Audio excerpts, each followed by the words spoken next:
शारदा प्रभु श्री रामचंद्र भगवान श्री गोपाल कृष्ण श्री महारुद्र हनुमान महर्षि श्री वेदव्यास श्रीमद आद्य शंकराचार्य समर्थ श्री रामदास स्वामी सद्गुरु श्री ब्रह्मचैतन्य महाराज या सर्वांच्या प्रेरणेनं आणि आपण सर्व मंडळी जी आहात त्यांच्या आशीर्वादानं रामरक्षेचा प्रवास चालू आहे, प्रवाह चालू आहे आणि आपला महाराजांच्या कृपेनं त्यांच्या पायाशी बसून अभ्यासही सुरू आहे.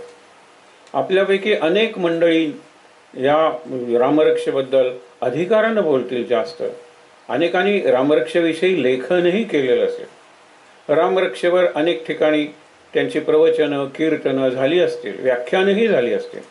हे सगळं गृहीत धरून आपल्या सद्गुरूंच्या पायाशी बसून दैनंदिन जीवनाच्या दृष्टीनं, विशेषतः उद्या आणि परवा जो विषय असेल तर दैनंदिन जीवनात उपासना. आणि जीवन कुठलं दैनंदिन तर अगदी आजचं जीवन, म्हणजे ज्याच्यात निरनिराळ्या समस्या आहेत. आपण सगळेजण या समस्येतून, संकटातून एक संधी निर्माण केलेली आहे आणि सगळी लीला, ही सगळी इच्छा सद्गुरूंची आहे, रामाची आहे, हनुमंताची आहे, रामदासांची आहे. हे आपण लक्षात घेऊन आजचा पुढचा प्रवास सुरू करूया. काल आपण थांबलो होतो, एक विचार घेऊन थांबलो होतो. संपुट हा तो विचार की श्रीराम आणि नंतर तो श्लोक म्हणायचा किंवा ओवी म्हणायची आणि नंतर पुन्हा श्रीराम म्हणायचा. संपुट बघितलं होतं. एक अर्थ ओंजळ आहे आणि दुसरा अर्थ एक डबा आहे.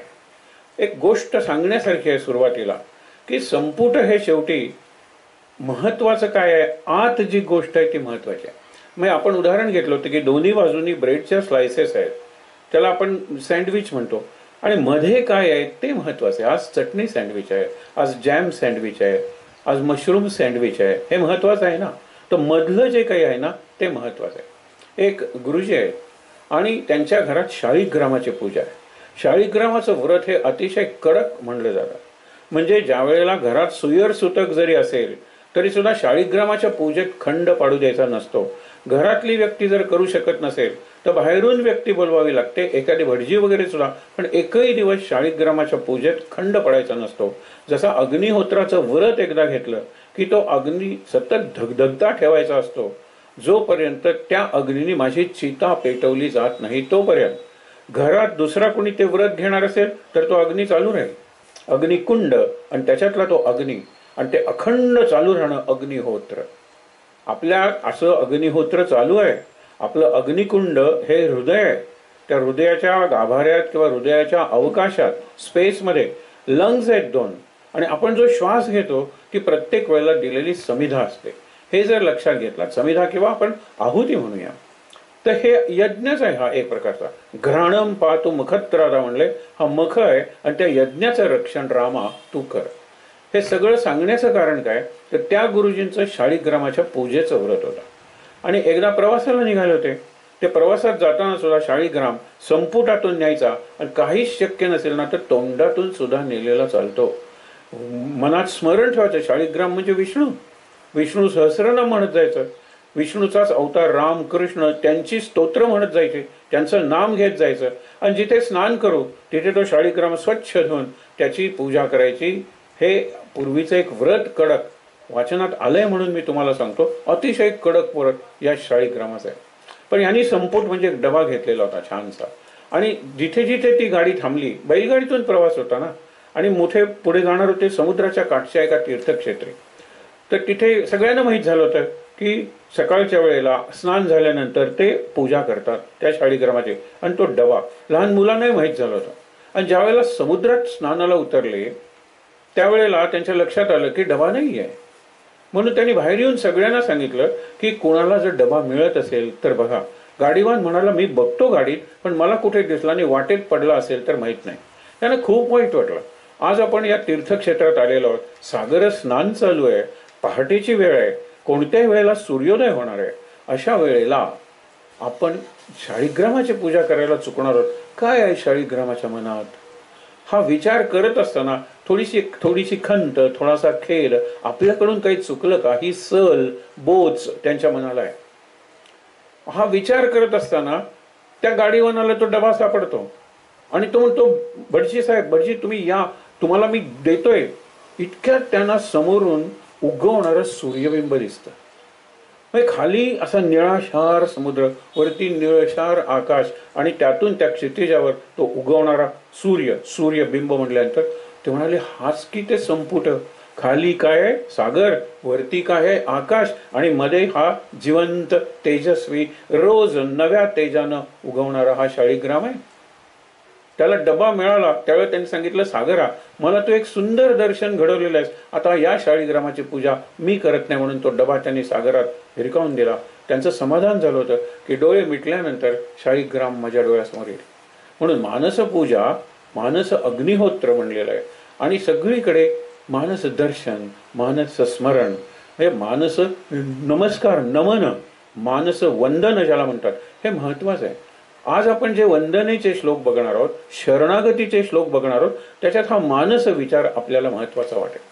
समर्थांनी भक्तीचा जो एक हे लिहिलेला आहे दशक, त्याच्यात प्रत्येक भक्तीच्या खाली, काही भक्तींच्या खाली, की हे शक्य नसेल तर मानस करावे, ते जमत नसेल तर मानस पूजन करा. तुम्ही मानस अगदी दर्शन सुद्धा घ्यायचं असेल, जाणं शक्य नसेल तर शांतपणे डोळे मिटून मनास सद्गुरूंच्या पादुका किंवा स्वतः सद्गुरू त्यांचं दर्शन तुम्ही करू शकता. आणि कदाचित हे मानस दर्शन प्रत्यक्षाहुनी प्रतिमा उत्कट या नायाने आतच तुम्ही घेत असल्यामुळे, आणि मानस पूजेचं साहित्यही आत आहे, मानस पूजेच्या ज्या कृती केल्या जातात त्याही आत आहे. इतकंच नाही तर मानस पूजा करणारा पुजारी सुद्धा आत आहे. बाहेर मंदिर आहे, म्हणजे मंदिराचा प्राकार आहे बाहेर, ज्याला देह म्हणूया, पण आत सगळं आहे, सगळं आहे, सगळं आहे. आत आहे, आत आहे, आत आहे, शांत आहे, शांत आहे, शांत आहे. हा मानस पूजेचा प्रभाव आहे. आणि म्हणून त्यांना कळलं की आपण आता मानस पूजा करूया शाळीग्रामाची. आपल्याला शाळीग्रामाच्या या खूण असते ती, जसे शिवलिंग उभं असतं, शाळीग्राम आडवा असतो आणि तो विशिष्ट दगडाचाच मिळतो, करता येतो म्हणजे तो निसर्गात सापडतो. ठीक आहे. ज्या वेळेला संपुटाचा विचार येतो त्यावेळेला काल आपण थांबलो होतो की श्रीराम राम रघुनंदन राम राम, श्रीराम राम भरताग्रज राम राम, श्रीराम राम रणकर्कश राम राम, श्रीराम राम शरणम भव राम राम. हा कालचा जो श्लोक होता तो 28वा श्लोक होता. म्हणताना किती बरं वाटतं. श्रीराम राम रघुनंदन राम राम, श्रीराम राम भरताग्रज राम राम, श्रीराम राम रणकर्कश राम राम, श्रीराम राम शरणम भव राम राम. हे मधले शब्द आहेत ना ते महत्वाचे आहेत, पण रामाचा इतक्या वेळा आपण उच्चार केलेला आहे. या 2 ओळीत 16 वेळा आपण राम नाम घेतलेला आहे. आणि म्हणून इथून पुढच्या श्लोकात तर जाणीवपूर्वक राम नामाचा उपयोग केलेला आहे. आणि इथून पुढे रामाला आणि राम नामाला, रामापेक्षाही जास्त, राम रामेती रामेती रमे रामे, शेवटी सांगितले सहस्र नाम तत्तुल्यम राम नाम वरानने. हे रामाचं स्तोत्र आहे म्हणून रामनाम. शंकराचं असेल तर शिवनाम, दत्ताचं स्तोत्र असेल तर दत्तनाम. आपण आग्रही नसावं, लक्षात ठेवा. आपण आग्रही, संकुचित किंवा सांप्रदायिक असणं हा गुरुचा द्रोह सांगितलेला आहे.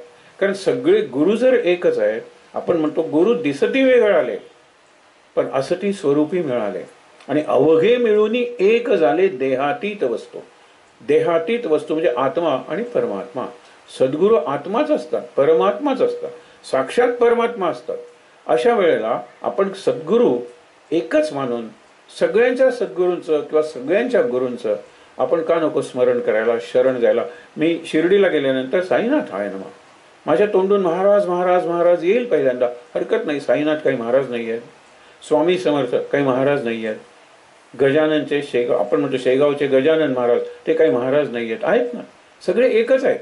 हे एकत्वाचा आपल्यावर जर संस्कार घडला तर आणि तरच आपण आपल्या सद्गुरूंचे खऱ्या अर्थाने उपासक किंवा भक्त साधक असणार आहोत. माझा सद्गुरू श्रेष्ठ, तुझा कनिष्ठ. एक प्रसंग आहे, एकाने समर्थांच्याकडे, तुकारामाच्याकडे हे घेतला, अनुग्रह घेतला. पण तुकारामाच्याच तोंडून आलं बऱ्याच वेळेला की आहे असा एक इथे आहे, शिवाजी महाराजांना त्यांनी नाही का पाठवलं समर्थांच्याकडे, असं म्हणलं जातं. आणि ज्यावेळेला ते समर्थांचं वर्णन केलेलं आहे, तुकाराम महाराजांचा एक अभंग आहे, त्याचे असे समर्थ कसे दिसतात ते. आणि ते सगळं ऐकल्यानंतर एखाद्यालाही वाटलं हा रामकृष्ण हरी जो मंत्र दिलेला आहे आपल्याला त्याच्यापेक्षा दुसरा श्रीराम जय राम जय जय राम आणि समर्थ आणि तुकाराम हे समकालीन आहे. हा समर्थांच्याकडे आला, त्यांना अंतर्ज्ञानाने समजलं अरे हा तुकारामाचा शिष्य आहे आणि त्या तुकारामाकडून यांनी अनुग्रह घेतलेला आहे, याला दुसरा अनुग्रह पाहिजे. पण त्याला नको म्हणलं, कारण तुकारामनी वर्णन केलेलं आहे म्हणून तो इकडे आलेला आहे. अनुग्रह घेतला हे लपवून ठेवलेलं आहे. ठीक आहे म्हणाले, तोंडात पाणी घे आणि ती चूळ समोर जी शिळा दिसते दगड त्याच्यावर थुंक, आणि थुंकल्यानंतर त्या शिळेवर अक्षर उमटले राम कृष्ण हरी. तो त्याचा मंत्र होता, तो मनापासून नाम घेत होता. पण हा विकल्प मनात निर्माण झाला, संदेह शंका मनात निर्माण झाली की तो मंत्र जास्त चांगला असेल, कारण ते मंत्र देणारे जास्त चांगलं व्यक्तिमत्व असे आहेत, म्हणून हा आला होता. आणि नंतर ज्या वेळेला तो मंत्र तिथे उमटला त्यावेळेला त्याची वाणी गेली की हो, आणि समर्थांनी त्याला बोलवलं की कशासाठी आलाय. बोलू शकत नाही, बोलू शकत नाही.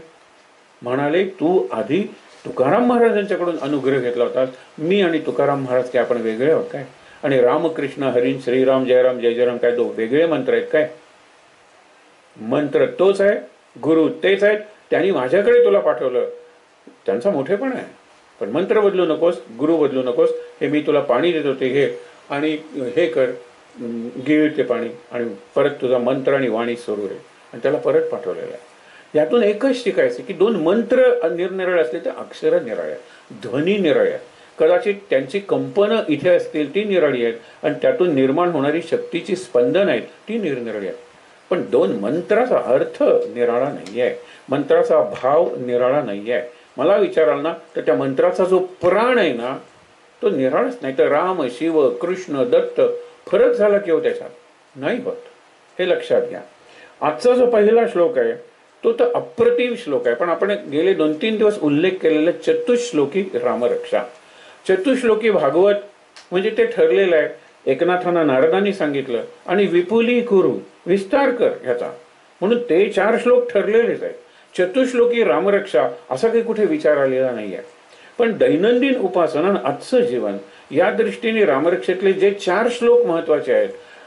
माझं निवड आणि तुमची निवड अर्थातच निराळी असू शकते, माझी आजची निवड आणि काही दिवसांनी केलेली निवड निराळी असू शकते, कारण निवड ही निकड आणि नड याच्यावर अवलंबून असते.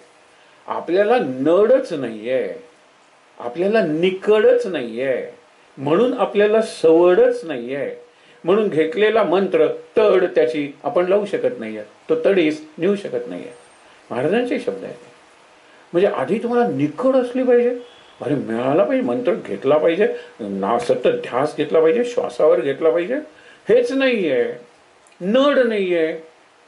बघा ना काय नडलं तर मी नक्कीच करणार आहे, आरोग्यासाठी नडतंय, माझा धोक्यात आहे अयोध्या, चला हे सोडली किंवा हे घेतलं, हे मी रोज घेईन.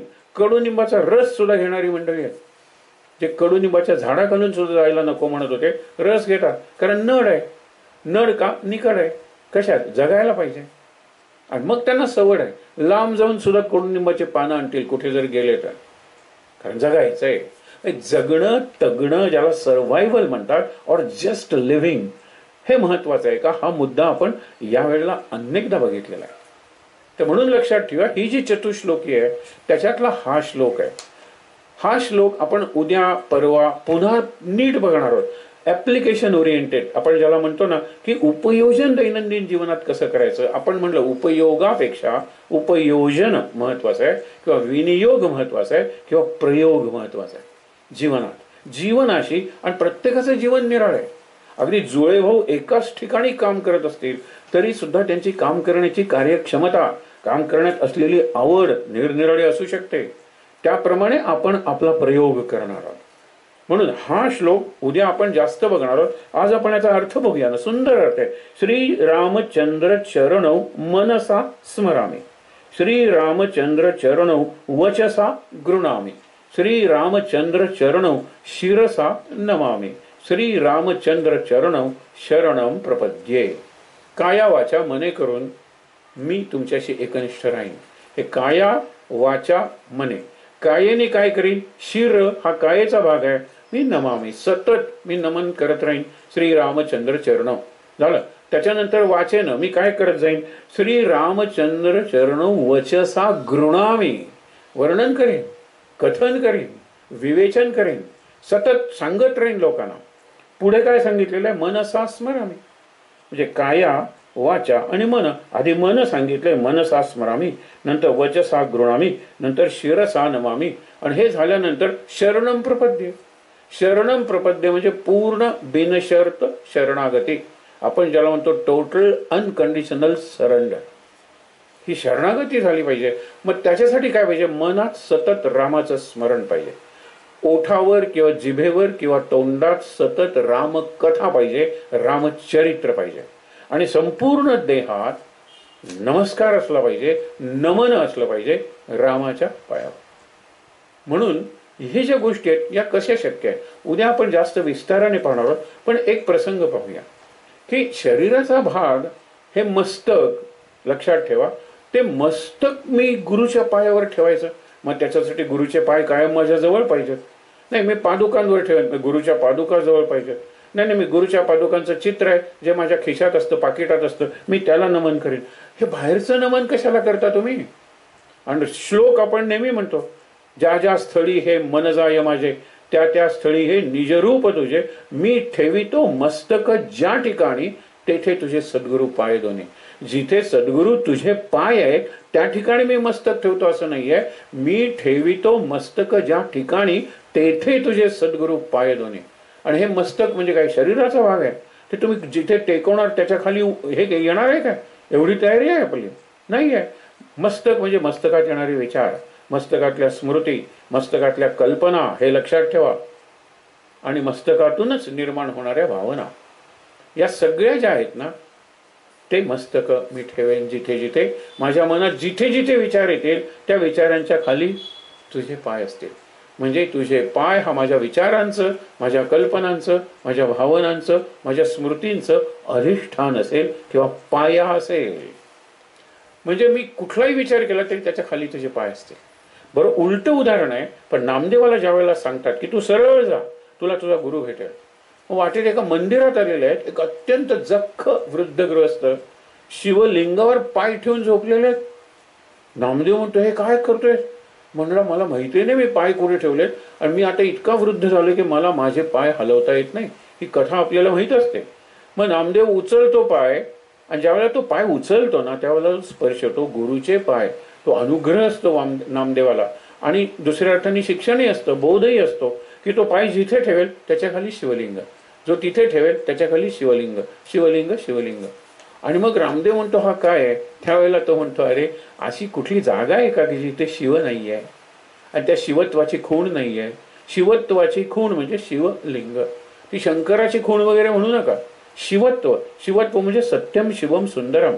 सत्यम म्हणजे ट्रुथ, म्हणजे आपण ज्याला म्हणतो ते, आणि शिवम म्हणजे द गुड, आपण कृती करतो ते.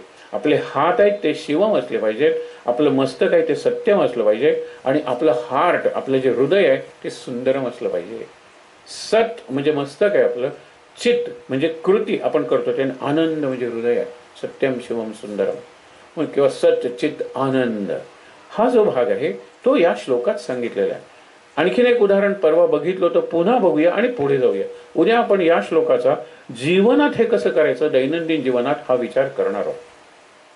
कुठलं उदाहरण बघितलं होतं, आपल्या महाराजांचे शिष्य ब्रह्मानंद महाराजांचे.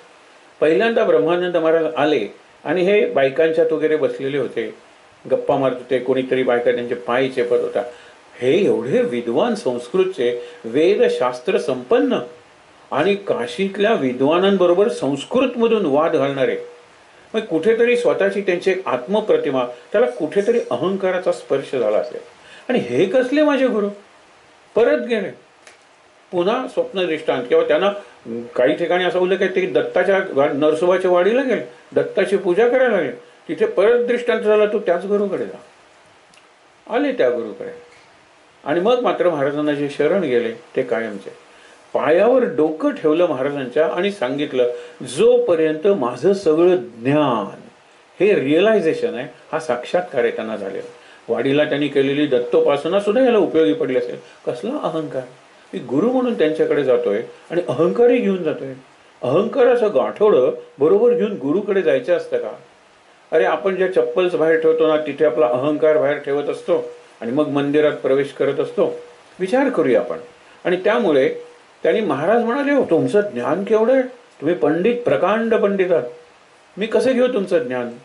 तर ते म्हणाले, नाही, ज्ञान हे माझं घेतलंच पाहिजे, तोपर्यंत मी पाय उचलणार नाही, पायावरचं मस्तक उचलणार नाही. शेवटी महाराज म्हणले, बरं बाबा, घेतलं. आणि मग त्यांनी मस्तक उचललं. मग महाराजांनी विचारलं, आता मला काय करायला पाहिजे? तुझं ज्ञान मी घेतलंय, आता मला काय करायला पाहिजे? तुम्हाला काही करायला नको गुरुदेव, करणार आहे ते मीच करणार आहे. इथून पुढे संस्कृतमध्ये बोलणार नाही, संस्कृतचा उपयोग करणार नाही जास्त. संस्कृतमधून वाद वगैरे संपले सगळे, आता फक्त संवाद. आणि पुढे त्यांनी मराठी सुद्धा, त्यांची मातृभाषा कानडी होती, पण मराठीतून गीतं केलेले, मोक्षप्राप्तीचं रहस्य मराठीतून त्यांनी लिहिलं आहे. म्हणजे दोन्ही भाषेवर त्यांचं चांगलं प्रभुत्व आलेलं आहे. म्हणजे माझा अहंकार तुम्ही अर्पण केलेला आहे, आणि हा अहंकार कदाचित संस्कृत भाषेवर माझं प्रभुत्व आहे त्यामुळे आलं असेल. ते प्रभुत्व तुम्ही घ्या, मी तुम्हाला अर्पण केलं. आत्मनिवेदन, नैवेद्य दाखवला. कशाचा? माझ्या या अभिमानाचा, प्रभुत्वाचा, संस्कृतमधल्या. फार महत्वाचं आहे. आणखीन 2 उदाहरणं जीवनाच्या शेवटच्या क्षणाची आहेत. आत्मनिवेदनच आहे एका अर्थाने.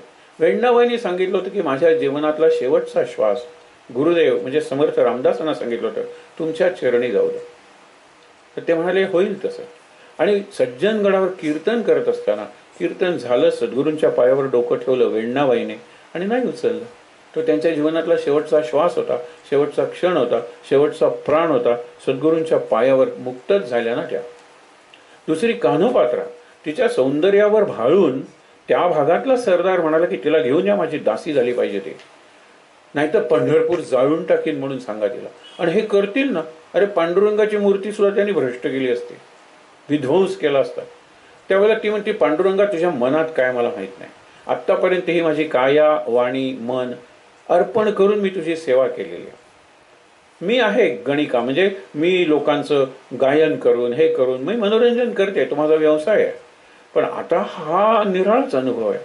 ती त्या सैनिक आलेले असतात तिला नेण्यासाठी. ते म्हणतात की तुला बोलवले आत्ताच्या आत्ता. ती म्हणाली, मी येते, नाही तर पंढरपूर तुम्ही जाणार, त्यापेक्षा माझ्या देहाचं काय होईल ते होऊ दे, पण एकच माझी इच्छा आहे, पांडुरंगाच्या देवळावरून मला न्या आणि मला पांडुरंगाचं शेवटचं दर्शन घेऊ द्या. काही हरकत नाही म्हणाले. तिने पांडुरंगाला सगळं आत्मनिवेदन केलं, म्हणजे सांगितलं काय पाहिजे होतं ते, आत्मनिवेदन केलं. प्रत्यक्षात आत्मनिवेदन केव्हा झालं? तिने जे मस्तक ठेवलं ते उचललंच नाही. तिची समाधी आपल्याला अगदी जवळ असताना शेजारी खिडकी आहे, तिथून दिसते, म्हणजे पूर्वी दिसायची. कान्होपात्राची समाधी तिथे, वेण्णाबाईंची समाधी सज्जनगडला आहे. कारण तिने पाय काय झालं म्हणून बघतात. त्यावेळेला तो सरदार म्हणाला की काय भक्ती होती तिची, माझ्याकडून मोठं पाप घडत होतं, मी जन्ममध्ये गेलो असतो, मला वाचवलं. विचार करा तुम्ही. मी ठेविते मस्तक ज्या ठिकाणी, तेथे तुझे सद्गुरू पाय दोने. आता या दोघांनी सद्गुरूंच्या पायावर ठेवलं होतं मस्तक, परंतु एरवी मी मस्तक जिथे ठेवे. नाहीतर हा श्लोक फक्त पोपटासारखा म्हणतो, त्याचा अर्थ कळत नाही, आणि त्यामुळे अनर्थ मासतो जीवनात. आपले अहंकार तर तसेच ठेवायचे, आणि प्रत्येक वेळा श्लोक म्हणायचा, ज्या ज्या स्थळी हे मन जाय माझे. हलत का म्हणायचं माहिती ना, या स्थळी मन जातं, या स्थळी मन जातं, त्या स्थळी मन जातं, त्या स्थळी हे काय आहे. अर्थ जर कळला ना तर बिलकुल कुठे जायची गरज नाहीये, काही नाहीये. मग विचार जिथे जातील तिथे जातील, त्याच्या खाली तुझे पाय आहेत. आत्मविश्वास आहे आणि आत्मसमर्पण आहे, दोन्ही गोष्टी आहेत. म्हणून श्रीरामचंद्र चरणो मनसा स्मरामी, मनात स्मरण रामाच्या चरणांचं, आपण महाराजांच्या चरणांचं म्हणू शकतो. रामाच्या चरणांचं वचसा गृणामी, म्हणजे सतत मी वर्णन करत. पायाचं काय वर्णन करणार होतो सांगा बरं? पायाचं वर्णन आम्ही विद्यार्थ्यांना हा श्लोक शिकवतो. पायाचं वर्णन काय करणार? माझे पाय सुंदर होते, पाय गोरे होते. अरे रामाचे पाय कसे गोरे असतील?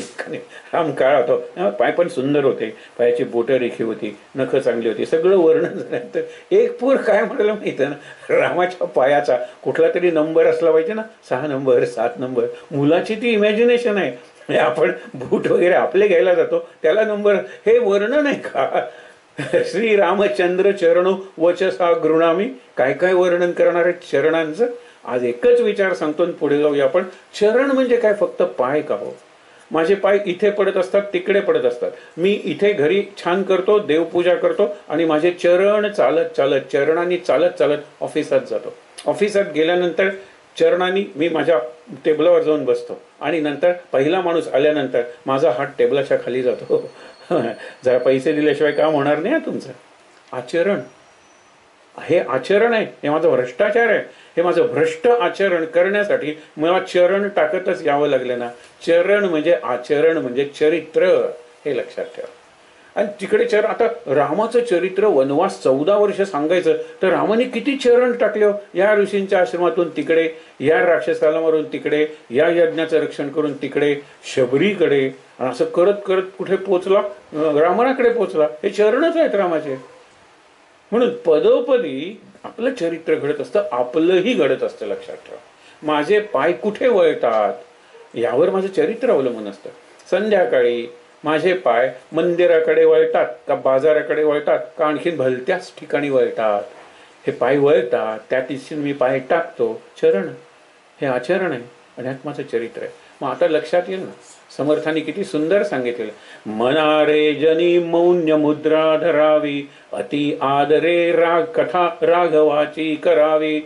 हेच की वचसा गृणामी, कथा राघवाची करा. आणि तुम्ही कथा करायला गेलेलात आणि एका घरात राहिलेलात, तिथे राम नाम नाहीये. नसे राम ते धाम सोडून द्यावे, सुखा लागे आरण्य सेवित जावे. आपल्यात तशी धमक नसते म्हणून. तुमच्या घरात रामनाम नाहीये. आमच्याकडे एक आले होते कार्यकर्ते की जे म्हणाले होते की तुमच्याकडे माळा आहेत का. म्हणलं आमच्याकडे माळा आहेत ना, आश्रमच आहे म्हणल्यानंतर माळा असणारच. मग कशासाठी. नाही, माझ्याकडे 10 मंदिरांची जबाबदारी दिलेली आहे. मग मंदिर कशासाठी. नाही म्हणाले रामनामाचा जप वगैरे. म्हणलं मग तुम्ही कुठल्या मंदिरात करणार. माझ्याकडे जबाबदारी आहे, माझ्याकडे ऑर्गनायझेशन आहे, माझ्याकडे आयोजन आहे. लक्षात ठेवा. आणि याला खर्च येईल त्याला प्रायोजन सुद्धा मी मिळवलेलं आहे. मी व्यवस्थित नियोजन सुद्धा केलेलं आहे. पण माझी स्वतःबद्दल काही योजना नाहीये काय की नाम घेण्याची. त्यांना आम्ही नमस्कार करून सांगितलं आमच्याकडे माळा आहेत, पण आम्ही तुमच्या हातात त्यात देऊ शकत नाही. कारण तुमची प्रतिक्रियाच काय होती, मी कसलं नाम घेणार आहे. 10 मंदिरांची जबाबदारी आहे माझ्याकडे. हे विचारा, तुम्ही विचार करून घ्या, ही कसली जबाबदारी आहे. नाम घेण्याची माझी जबाबदारी नाही आहे आणि ते सगळी सांगायला पाहिजे तुम्हाला. अरे माझ्या माध्यमातून जर 10 मंदिरात 100 माळा घेऊन 100 लोक नाम घ्यायला बसतायत, मी माध्यम झालोय या नामाचं, रामाचं. मग नको का करायला. एका अर्थाने हनुमंताची भूमिका आहे माझी. मी येता जाता राम घेणार, मला एका ठिकाणी मंदिरात बसता येणार नाही. कुणी सांगितलं बसून घ्यायला पाहिजे, कुणी सांगितलं माळेनं घेतलं पाहिजे. रामनाम घेईन ना या काळात. हा महत्वाचा भाग आहे. म्हणून तुम्हाला सांगतो हे चरण आणि आचरण अगदी एक आहे. ते आपल्याला जमलं पाहिजे. आणि म्हणून जीवनात मी या श्लोकाचा उपयोग कसा करतो आणि कसा करायचा हा उद्याचा आणि परवाचा विषय आहे. चतुश्लोकी रामरक्षेतला हा पहिला श्लोक आहे. त्याच्यानंतर एक तुम्हाला सहज सांगतो. शेवटी शरणम प्रपद्ये आता येणार आहे. रामचंद्रम शरणम प्रपद्ये, रामदूतम शरणम प्रपद्ये. हे प्रपद्ये म्हणजे काय, शरण कळतो आपल्याला. तर तुम्हाला एक फार सुंदर सांगतो. रामायणाचे 4 घाट आहेत. मग ते रामचरित मानस असू दे, भावार्थ रामायण असू दे, जिथे जिथे या कथा चालतात. वाल्मिकी रामायणात असे प्रत्यक्ष हे सगळे प्रसंग नाही, पण रामचरित मानसात तर आहेतच आहेत. उत्तरेकडे जो घाट आहे या रामचरित मानस, हे सरोवर आहे ना, मानस सरोवर. या सरोवराला 4 काठ आहेत. उत्तरेकडे जो काठ आहे तिथे शंभू आणि भवानी म्हणजे शिव आणि पार्वती अखंड राम नाम आणि रामचरित्र सांगतात. आपण म्हणलं ना, कैलासावरी शिव पार्वती करीती पारायण, परिसाहो तुलसी रामायण. ते जे गातायत ना ते तुम्ही, कारण तो नुसती भक्ती नाही, ते ज्ञान आहे. तो ज्ञानाचा घाट आहे. पार्वती काय प्रश्न विचारते. राम हृदय नावाचं स्तोत्र आहे, गोंदवल्याच्या नित्यपाठाच्या पुस्तकात आहे. त्या अर्थच तो आहे. तो विचार करूया आपण की पार्वती आणि शिव ज्या वेळेला रामकथा सांगतात त्यावेळेला राम नामाचं वैशिष्ट्य काय, हे रहस्य काय. मग शिव म्हणतो हे रहस्य ज्याला कळलं तो हनुमंतच सांगेल की. असं करत करत ते स्तोत्र तयार होतं राम हृदय नावाचं. म्हणून तो ज्ञानाचा घाट आहे. उत्तरेच्या दिशेनं जो आहे तो, आणि शिव पार्वती अखंड रामायण आणि रामनाम तिथे करतात. आपण पूर्वेकडे येऊया. पूर्वेकडे 2 ऋषींमधला संवाद चालू आहे आणि तो कर्माचा घाट आहे. ऋषी म्हणजे कर्मयोगी असतात ते. एक आहे याज्ञवल्क्य आणि दुसरे आहेत भरद्वाज. याज्ञवल्क्य आणि भरद्वाज यांच्यातला कर्ममार्गाचा संवाद, कर्मयोगाचा संवाद पूर्वघाटावर चालू आहे. माध्यम कुठलं? रामायण हेच माध्यम आहे, रामकथा हेच माध्यम आहे आणि राम नाम हेच माध्यम आहे. पश्चिमेकडच्या घाटावर अरे दोन पक्ष्यांचा संवाद सुरू आहे. काकभृशुंडी हा काक आहे आणि गरुड हा पक्ष्यांचा राजा आहे. काकभृशुंडी त्याला सांगतायत अखंड रामायणाखेरीज मी काही करत नाही रे, आणि म्हणून गरुड धन्य होतो. पहिल्यांदा त्याला अपमान वाटतो, मी पक्ष्यांचा राजा आणि मी कावळ्याकडे जाऊ मनशांतीसाठी. माझा मोह झालाय, मला संदेह आलाय रामाच्या अस्तित्वाबद्दल. हा कसला रामाचा होता, हा कसला विष्णूचा होता, ते घालवण्यासाठी त्याला पाठवलेला इकडे शंकराने. तू त्याच्याकडे जा. काकभृशुंडी आलेला आहे पण नंतर समाधान झालेलं आहे. इकडे कुठला भक्तीचा? वरती ज्ञानघाट आहे, तिथे चर्चा कोण करतायत? शिव पार्वती. इकडे कर्मघाट आहे, याज्ञवल्क्य ऋषी आणि भरद्वाज ऋषी. इकडे भक्तीचा घाट आहे, तिथे पक्षी दोन करतायत. चौथा घाट उरला दक्षिणेकडे. हा दक्षिण दिशा ही यमाची दिशा आपण मानतो. आपण दक्षिण दिशेचेच प्रवासी आहोत, लक्षात ठेवा. आपली उत्तरोत्तर प्रगती आपल्याला करायची आहे. उत्तरेकडे झेपावे, उत्तरेकडे कोटीच्या कोटी उड्डाणे. आपलं दैवत आहे ते, आपण ते ठरवलेलं आहे. उत्तरेकडचाच प्रवास करायला पाहिजे, पण देहाचा प्रवास दक्षिणेकडे चालूच आहे, जिकडे यमाचं राज्य आहे, जिकडे मृत्यूची सत्ता आहे. मी कितीही केलं आणि कुठल्याही देशात असलो, कितीही मी प्रगती केली तरी सुद्धा देहाचा प्रवास दक्षिण दिशेने चालू आहे. त्या दक्षिण घाटावर रामायण लिहिणारे, मग कधी वाल्मिकी असतील, कधी किंवा विशेषतः तुलसीदासच म्हणूया ना, तुलसीदास आणि आपण यांच्यातला संवाद चालू आहे आणि त्याला प्रपत्ती योग म्हणलेला आहे. एक आहे ज्ञान, इकडे आहे कर्म, इकडे आहे भक्ती आणि खाली आहे प्रपत्ती. प्रपत्ती म्हणजे आत्ता सांगितलं पूर्ण बिनशर्त शरणागती, आणि ही शरणागती आहे शरणम प्रपद्ये. आता प्रपद्य म्हणून एक कृती आहे की नुसता नमस्कार, मी तुमच्या पायावर डोकं ठेवलं तर तुम्ही पाय मागे घेतलेत तर माझं डोकं जमिनीवर आपटेल. मी पायाला स्पर्श करून केला तर तुम्ही पाय जर काढून घेतले तर माझा नमस्कार कसा राहणार आहे? म्हणजे नुसतं डोकं टेकवून किंवा पदस्पर्श करून होत नाही. मी जर तुमचा पाय, पाऊल किंवा घोटा आणि गुडघा याच्या मधला भाग आहे, पोटऱ्या वगैरे आपण म्हणतो तो, त्याला घट्ट धरला पाय, हे शरणम प्रपद्य आहे. की तू जिकडे जाशील तिकडे मी येणार ना फरफटत. पाय मागे घेऊ शकशील तू, हा पाय मी सोडणारच नाहीये. शरणम प्रपद्ये, जिकडे जाशील तिकडे ये, हे लक्षात घ्या. आणि म्हणून हा फार महत्वाचा भाग आहे. उद्या आपण याच्याबद्दल आणखीन बोलूया. पण माता रामो हा त्या चतुश्लोकीतला दुसरा श्लोक आहे. आपण उद्या परवा याच्याबद्दल बोलणार आहोत. व्यवहार कसा करायचा? माता रामो मत पिता रामचंद्र, स्वामी रामो मत सखा रामचंद्र, सर्वस्वं मे रामचंद्रो दयालुर, नान्यम जाने नैव जाने न जाने. त्रिवार सांगितलेलं आहे. न अन्यम जाने, न एव जाने, न जाने. मी या रामाशिवाय कुणाला ओळखतच नाही. हा हनुमान आहे. आपली भक्ती एवढी अनन्य होणार आहे का? अनन्य निष्ठा होणार आहे का? होऊ शकते. आपण दुसरे किती आधार निवडतो.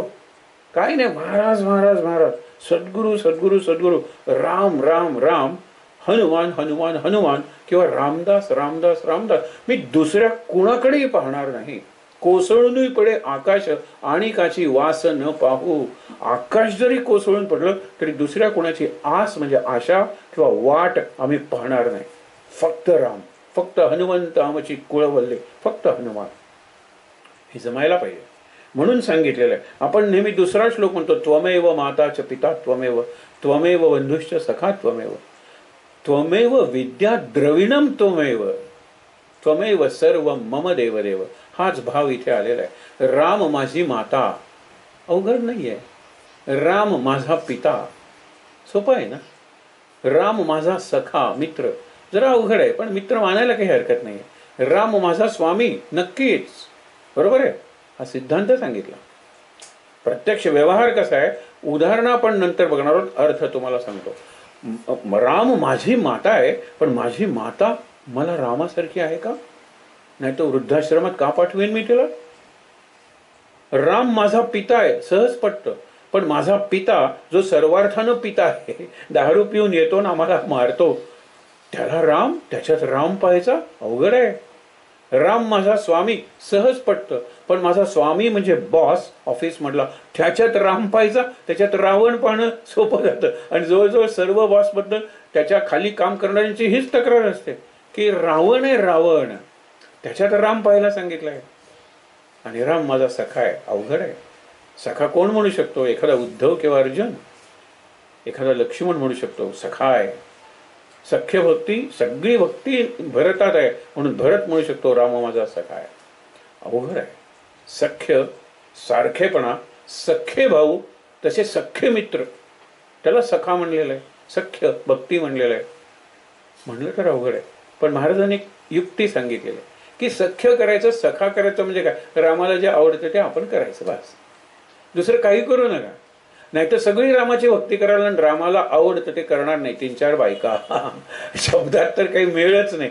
हे असं मी म्हणलो तर मी तसं कसं म्हणेन, मी असं म्हणतो.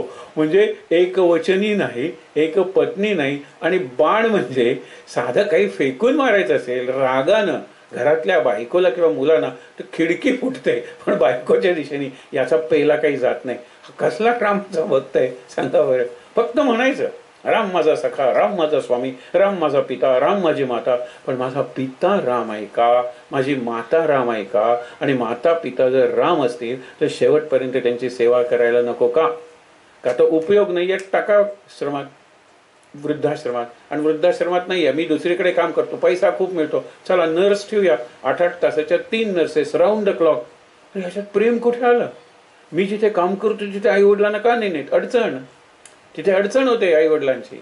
म्हणून तुम्हाला सांगतो की माता रामो मतपिता रामचंद्रा सिद्धांत म्हणायला सोपा आहे, पण त्याचा व्यवहार करायला अवघड आहे. तर व्यवहार कसा करायचा हे आपण चतुश्लोकी, कारण चतुश्लोकीतला हा दुसरा श्लोक आहे.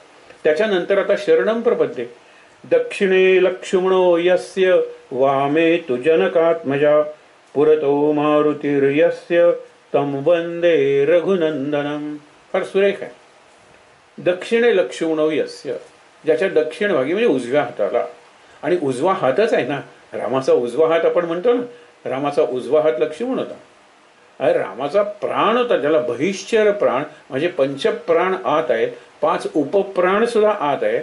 पण माझा आणखीन एक बाहेरचा प्राण आहे, जो गेल्यानंतर मी कासावीस होतो. तसं लक्ष्मण गेल्यानंतर राम कासावीस झालेला आहे. लक्ष्मणानुचरो बली. राम म्हणजे आपण म्हणतो ना सगळीकडे राम लक्ष्मण, राम लक्ष्मण, राम लक्ष्मण. राम म्हणला की लक्ष्मणाची आठवण येते, आणि लक्ष्मण म्हणला की रामाची आठवण येते. इतके ते एक आहेत. विचार केला तर खरं एकाच चरूपासून झालेत म्हणायला हरकत नाही. कारण राम कौशल्यापासून झालेला आहे, आणि सुमित्राचा द्रोण त्या घारीनं नेल्यानंतर सुमित्रेने आपल्याच्यातला एक भाग कुणाला दिलेला आहे? सुमित्राला दिलेला आहे. त्यातून लक्ष्मण झालेला आहे. म्हणून लक्ष्मण राम एकच आहे. आणि इतकंच नाही तर तो नेलेला जो चरू आहे तो त्याच चरू म्हणजे पायस, खीर एकाच पासून झाल्यामुळे हनुमान आणि राम याच्यात काही फरक नाहीये. हनुमान राम घे हे पायसदान दशरथा. हनुमंताच्या जन्माची पवनसुत हनुमान की जय. त्या वाऱ्यामुळे त्या घारीचा तोल गेला, चोचीतून तो द्रोण पडला. अंजनी ऋष्यमुख पर्वतावर हात ओंजळ करून ध्यास करते, मला ये रे, माझ्या उदरात तू जन्म घे, उदरात तू जन्म घे, उदरात तू जन्म घे. आणि हनुमान म्हणजे कोण आहे? महारुद्र आहे ना, शंकरच आलेला आहे तिच्या पोटी. विचार करा, तिची भक्ती आहे ती फलद्रूप झालेली आहे. हनुमानाने तिच्या पोटी वानरावतार घातलेला आहे, आणि तो पार्वतीला सांगून निघालेला आहे, देहे धरुनी वानरी अखंड दास्यमी करी जनासी सांगतो खुणा श्रीराम राम हे म्हणा. अखंड दास्य करायचं मला. चिरंजीव झाला ना तो दास्य करण्यासाठी. रामदास्य करणे आहे म्हणतात. रामदास गेले ना, पण रामदास्य उरलं ना. रामदास्य म्हणजे आता रामदासांची सेवा म्हणजे काय? समाधीची करायची का मूर्तीची करायची का चित्राची करायची? नाही. माझे स्वरूप स्वतः सिद्ध आत्माराम दासबोध, त्याची सेवा करा ना. आता आत्माराम दासबोध मनाचे श्लोक सेवा करायची म्हणजे छान कवर घालायचं, रोज गंधपूर, ही सेवा आहे का? किंवा डोक्यावरून न्यायचं, हल्ली ती एक फॅशनच झालेली आहे. भागवत वगैरे डोक्यावर नाचवत नाही, डोक्यात शिरलं पाहिजे ना भागवत, का डोक्यावरच असलं पाहिजे. म्हणून तुकाराम म्हणतात, वेदांचा तो अर्थ आमासीच ठावा, येरानी व्हावा भार माथा. म्हणजे 2 वेद वाहत आहेत ते द्विवेदी, 3 वेद वाहत आहेत ते त्रिवेदी, 4ही वेद चतुर्वेदी. हे कमी नाही आहेत, त्यांची सेवा महत्वाची, पण अहंकार आहे आणि अर्थाशी आमचं देणं घेणं नाही. ही कसली वृत्ती आपल्या समाजात आली, समाजाचं प्रचंड नुकसान केलेलं आहे. अर्थाशी जर आपण कृष्णासारखी इंटरप्रिटेशन्स केली असती तर काश्मीरची लोकसंख्या 90% किंवा जास्त मुसलमान झालीच नसती. कारण ते आले होते परत होण्यासाठी, पण आमच्याकडे धर्मच नाही. आमच्याकडे धर्मान गेलेत तुम्ही धर्मांतर, पण धर्म ज्याला परावर्तन म्हणतात आमच्याकडे मंत्रच नाही. अरे ज्यावेळेला एकच धर्म होता, हे अलीकडच्या काळातले धर्म आहे, त्यावेळेला परावर्तनाचे मंत्र असतील कसे? आणि नवीन मंत्र तयार करायचं मंत्र सामर्थ्य असलेली पिढीच नष्ट झालेली आहे. मग नंतर केलं गेलं ते की पाठ मांडलेला आहे, तुझ्या समोर माझा पाठ आहे, आपल्या दोघांच्या मध्ये एकच ताट आहे, चल मंत्र म्हणूया, तो विधी काय असेल यज्ञ वगैरे सगळं करूया, दोघं जण समोरच्या पाठावर बसूया, एका ताटातले पदार्थ खाऊया, झाला असतो. हे झालं नाही. अनेकांनी नदीत उडी टाकून झेलम असेल सतलज असेल कुठे प्राण दिलेले आहेत. बाकीच्यांनी धर्मांतर कन्फर्म झालेलं आहे त्यांचं. हे कशासाठी? लकीर के फकीर म्हणतात त्याला, या शब्दार्थामुळे. आणि हेच ज्ञानेश्वर सांगतात, भावार्थ महत्वाचा आहे, शब्दार्थ महत्वाचा नाही. आणि शब्दार्थामुळे इंटरप्रिटेशन, कोर्ट सुद्धा इंटरप्रिटेशन करतं. इंटरप्रिटेशन हल्ली तुम्हाला सांगतो एक घडलेला प्रसंग आहे. आपण विचार करूया, आपण ग्रंथांचा अभ्यास करतोय आणि ग्रंथांचा अभ्यास करताना आपले जे श्लोक असतात किंवा स्तोत्र असतं किंवा निरनिराळी वाक्य असतात, ते काय असतं तर ते शाखा असतात. आणि शाखा चंद्र न्याय, आपल्याला बघायचा आहे चंद्र आणि त्याच्यासाठी शाखेचा उपयोग करतो. दाखवायचे एखादं गाव किंवा एखादी नदी नकाशावरची, आणि त्याच्यासाठी मी पॉइंटरचा उपयोग करतो, लक्षात ठेवा. आणि नंतर पॉइंटर फेकून देतो, दिसते ना तुम्हाला नदी, आता दिसते ना ती तुम्हाला राजधानी, ठीक आहे ना, पॉइंटर कशाला पाहिजे? म्हणून स्तोत्र सुद्धा लक्षात ठेवा, स्तोत्र पाठ आहे माझं, हरकत नाही, अर्थ मला माहित आहे, अर्थावर माझं प्रभुत्व आलेलं आहे, त्याच्याप्रमाणे मी जगायला सुरुवात केलेली आहे. बास, चंद्र दिसला आणि इथे तर रामचंद्र आहे. स्तोत्र चंद्र सुद्धा म्हणायला हरकत नाही आहे, कारण स्तोत्र हे विष्णूचं नाव आहे, राम हा विष्णूचा अवतार आहे. मग रामचंद्र आहे तर स्तोत्र चंद्र का नाही? पण कितीही स्तोत्र चंद्र झालं तरी सुद्धा स्तोत्र चंद्र ही शाखा आहे. स्तोत्र पाठ करूया, स्तोत्र छान म्हणूया, वाणीवर संस्कार घडूया, पण वाणी नियंत्रित करणारी जी शक्ती आहे, स्पीच सेंटर, जे वाणीचं केंद्र आहे मेंदूत, ते प्रगल्भ कशाने होणार आहे, तेजस्वी कशाने होणार आहे, ज्वलंत कसं होणार आहे, जिवंत कसं राहणार आहे? तर रामरक्षा किंवा या स्तोत्रांच्या अर्थानं, अर्थाचं वहन किंवा प्रयोग जीवनात केल्यानं होणार आहे. मग एकतरी ओवी अनुभवावी. 9000 पेक्षा जास्त ओवी आहेत. नामा म्हणे ग्रंथ श्रेष्ठ ज्ञानदेवी, एकतरी ओवी अनुभवावी. कुठली एक ओवी निवडा. प्रत्येक जण निरनिराळ्या ओव्या निवडेल किंवा निरनिराळ्या प्रसंगी निरनिराळ्या ओव्या आपल्याला सुचतील, पण अनुभव घ्या, जगाती, त्याशिवाय पुढे जाऊ नका. एक प्रसंग मागे आपण बघितला होता की ज्या वेळेला काम आहे म्हणून कृपाचार्य गेलेले आहेत आणि वयानं, गुणानं, ज्ञानानं आणि स्वभावानं श्रेष्ठ आहे तो युधिष्ठिर. त्याला त्यांनी नेता म्हणजे मॉनिटर म्हणून नेमलेला आहे आणि त्याला दिलेला आहे स्वाध्याय दिलेला आहे. हा स्वाध्याय मी 15 दिवस नसेल, तुम्ही पूर्ण करा. आणि युधिष्ठिराला सांगितलंय तुझी जबाबदारी यांच्याकडून स्वाध्याय पूर्ण करून घ्यायची आणि तू स्वतः सुद्धा हा स्वाध्याय केला पाहिजेस. कृपाचार्य परत येतात आणि विचारतात कुणी कुणी स्वाध्याय केला आहे. सगळेजण उभे राहतात, युधिष्ठिर बसून आहे. त्यावेळेस अरे वा, बरं वाटलं, सगळ्यांनी केला, युधिष्ठिरांनी मदत केली, हो, युधिष्ठिरांनी सगळ्या शंकांचं निवारण केलं, हो, त्यांना फार बरं वाटलं. सगळ्यांना खाली बसा, युधिष्ठिरा तू बरा, तुझा स्वाध्याय पुरा झाला नाही करे? कौतुकाने विचारते कृपाचार्य. इतरांना मदत करताना तुला वेळ उरला नाही करे? नाही. मग मी तुला काही पाठ दिले होते, त्यातला एक तरी पाठ तुझा झाला का? नाही म्हणतो. त्या पाठातला एक परिच्छेद? नाही म्हणतो. एखादं वाक्य? नाही म्हणतो. अरे 15 दिवसात एकही वाक्याचा तू स्वाध्याय नाही केलास? नाही म्हणतो. मग हे छडी घेतात आणि युधिष्ठिराला मारतात. बराच वेळ मारले तर युधिष्ठिर शांत आहे, चेहऱ्यावरचं हास्यही त्याचं तसंच आहे कायम. आणि नंतर ते छडी फेकून देतात. त्यावेळेला तो म्हणतो आत्ता गुरुदेव माझा पहिल्या वाक्याचा अभ्यास झाला, क्रोध जिंका, कॉन्कर युअर अँगर, क्रोध जिंका. स्वाध्यायाचा अर्थ काय? पाठ करायचं वाक्य, गाळलेल्या जागा भरा, जोड्या जुळवा, एका शब्दात उत्तर द्या. ह्याला स्वाध्याय म्हणतो का आपण? स्वचा स्वन स्वसाठी केलेला अध्याय बरोबर, त्याला स्वाध्याय म्हणायचं. अध्याय म्हणजे अध्ययन. For the people, of the people, by the people आपलं पाठ झालेलं असतं. अशी लोकशाही कुठेही नाही आहे, हे आपल्यालाही अनुभव असतं. घरात नाही आहे, शाळेत नाही आहे, तर मी सांगतो ते झालं पाहिजे. मग पार्लमेंटमध्ये कशी असेल लोकशाही? अरे लोकशाही ही मनोवृत्ती आहे. लोकशाही it is not just a system, political system नाही आहे ती, आयडिओलॉजी आहे ती, एक विचार आहे तो. तर असू दे, मुद्दा काय आपला, की ज्या वेळेला आपण विचार करत असतो त्यावेळेला स्वाध्याय म्हणजे स्वचा म्हणजे स्वतः, स्वनं केलेला, स्वसाठी, फॉर मी, बाय मी आपण म्हणतो ना, आणि ऑफ मी, माझा स्वाध्याय आहे. त्यावेळेला कृपाचार्यांनी मान खाली घातली, म्हणाले माझा कुठे स्वाध्याय झालाय या वाक्याचा? माझ्या मनाचा तोल गेला, मी रागवलं आणि तुला मारलं. तू महान आहेस युधिष्ठिरा. स्वाध्यायाचा अर्थ तुला कळलेला आहे. स्वाध्याय म्हणजे होमवर्क नाही आहे, त्याला गृहपाठ किंवा गृहकार्य हा आपला शब्द आहे. मग तिथे ट्युटर मदत करतो, स्वाध्यायाला कोण मदत करणार आहे? अरे माझा मी केलेला स्वाध्याय. म्हणून म्हणतात ती ऍड केलेली आहे, यज्ञ दान तप कर्म स्वाध्याय ही पंचसूत्री आहे. शेवटच्या दिवशी मिळालं तर बघूया. यज्ञ दान तप कर्म आणि स्वाध्याय हे प्रत्येक माणसाचे, प्रत्येक, तुम्ही शिकलेला असा नसा, हमाल कुठे काही असा, हमाल केवढे मोठे असतात. फोडिले भांडार धन्याचा हा माल, मी तो हमाल भारवाही, तुकाराम म्हणतात ना. हे महत्वाचं आहे ना. म्हणून तुम्हाला सांगतो की स्वाध्याय ही फार महत्वाची जीवनाची, दैनंदिन जीवनातली गोष्ट आहे. आणि त्याच्यासाठी आपण चतुश्लोकीचा उद्या परवा अभ्यास करणार आहोत. हे पुढे बघा. दक्षिणे लक्ष्मणो यस्य वामे तू जनकात्मजा, म्हणजे सीता डाव्या बाजूला. आपण खूप विचार केलाय, वामांकी सीता आपण म्हणतो ना, वामांकारूढ सीता मुख कमल मिलल्लोचनम नीरदाभम. त्यावेळेला वामांगी रखुमाईचा उल्लेख केला होता. आता इथे कुठे? वामे तू जनकात्मजा, ही डाव्या बाजूला आहे. कारण डाव्या बाजूला जो भाग आहे त्या देहाचा, त्याची केंद्र उजव्या बाजूला आहेत. आणि ती जी मेंदूतली केंद्र आहेत, त्या केंद्रांचं जे कार्य आहे, त्या कार्याच्या बाबतीत, त्या गुणांच्या बाबतीत स्त्रिया या पुरुषांपेक्षा सरस आहेत. म्हणून आपण उदाहरणी घेतलं होतं की पेशन्स, रिपिटेटिव्ह वर्क, पुन्हा तेच काम तासन तास करायचं, दिवस दिवस करायचं, पुरुष कंटाळतात.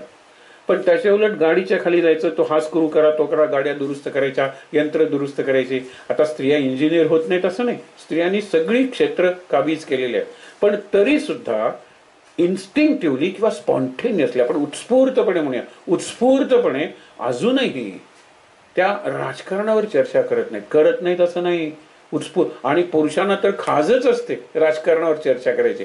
मग त्या आल्या की त्या आपलं मत वगैरे करतात. पण त्याचबरोबर मोबाईल आला सांगितलं, ए तिकडे सेल लागलेला आहे, बस त्या गुंतल्या यायच्या. अरे इकडे हे आहे, त्या गुंतल्या तिथे, हा एक कोर्स आहे कुकिंगचा, जाऊया की. मग पॉलिटिक्स गेलं खड्ड्यात, राजकारण गेलं चुलीत. ही त्यांची भूमिका आहे. म्हणून विचार करा की दक्षिणे पुरतो मारुतीर्यस्य, मारुतीची 3 रूप आहेत. पुढे अगदी रामाच्या पुढे असतो, या पंचायतनात जसा आहे तो भक्त मारुती आहे. हात जोडून असतो अशी सुद्धा आहे राम, आणि पुढे जोडून हात आपण चाफळला बघतो. पण महाराजांनी तयार केलेली हनुमंताची मूर्ती आहे गोंदवल्याची, असा उल्लेख येतो. गोंदवल्याच्या रामासमोर दक्षिणे लक्ष्मणो यस्य वामे तू जनकात्मजा पुरतो मारुतीर्यस्य, आणि तो मारुती शेपूट डोक्यावर पुच्छते मृडिले माता, गदा घेऊन असा उभा आहे. म्हणजे तो वीर मारुती आहे, प्रताप मारुती आहे. आणि समोर हे दृश्य आहे. म्हणजे ही प्रतिमा आपण अनेक ठिकाणी बघतो, फार बरं वाटतं.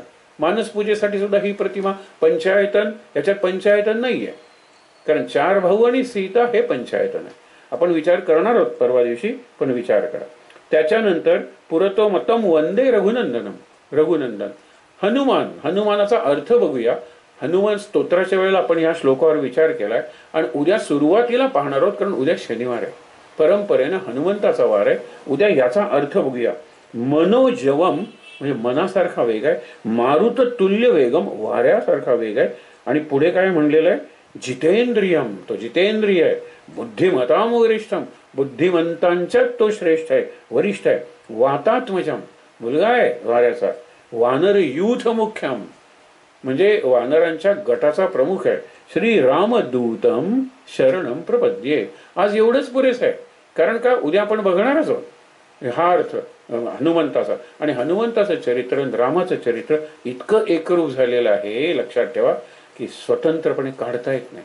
आणि त्यातल्या त्यात जर आपल्याला बघायचं असेल तर हनुमंताचं चरित्र काकणभर सरसच आहे, हे रामाचं वाक्य. त्यामुळे काय की हनुमाना कोण आहे मला शब्दातही सांगता येणार नाही, मी त्याला काय देणार आहे.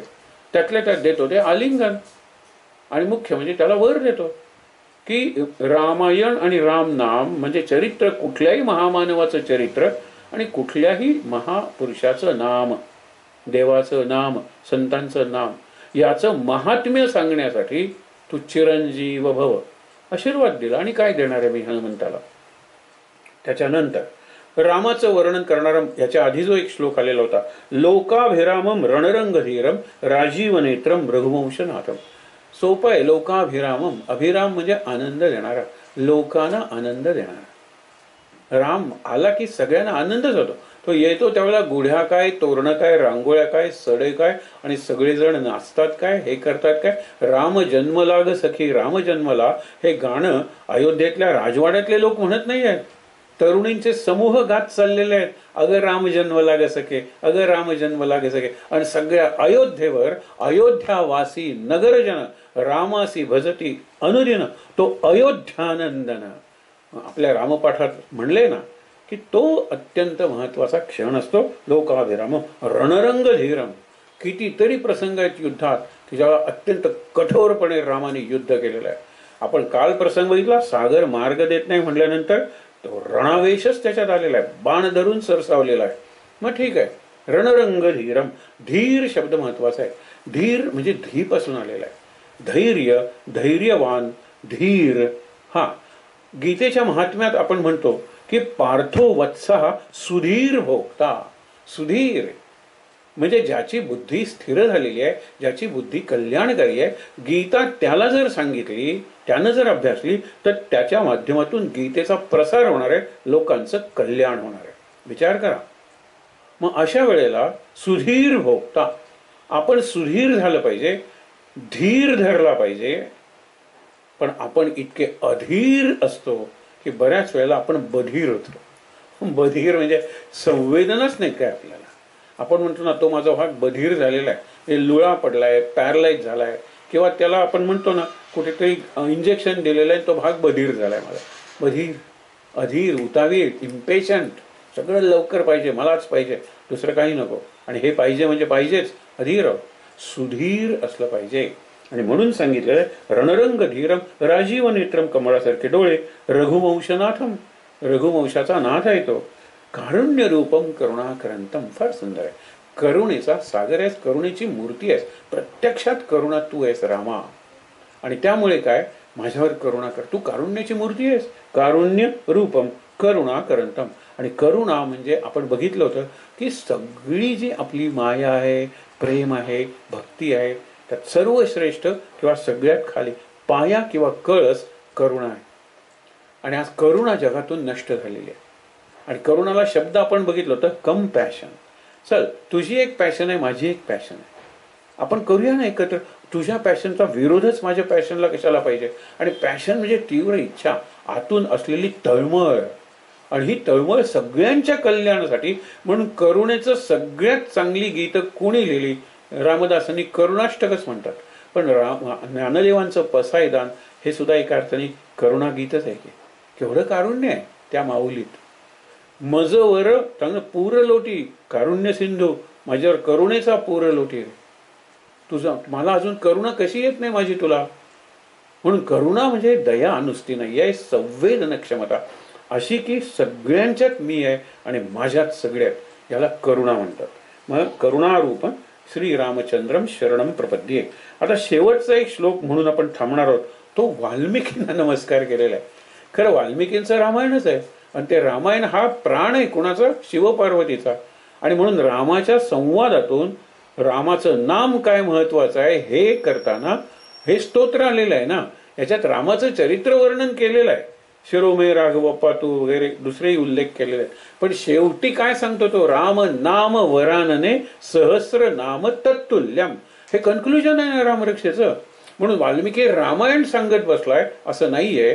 काय सांगितलेलं आहे, कूजंतम राम रामेती मधुरम मधुराक्षरम आरुह्य कविता शाखाम वंदे वाल्मिकी कोकिलम. हे वाल्मिका, तू कोकिळ आहेस आणि कवितेच्या शाखेवर म्हणजे फांदीवर तू आरूढ झालेला आहे. आणि तू रामायण सांगतेस का? नाही. रामचरित्र नाही, रामचरित्रातील प्रसंग नाही. राम रामेती मधुरम. आपण म्हणतो ना, अधरम मधुरम, वदनम मधुरम, नेत्रम मधुरम, सगळं मधुर. मधुराधिपते अखिलम मधुरम. हा मधुराधिपती आहे रामायण, राम नाम आणि ते म्हणणारे सगळे.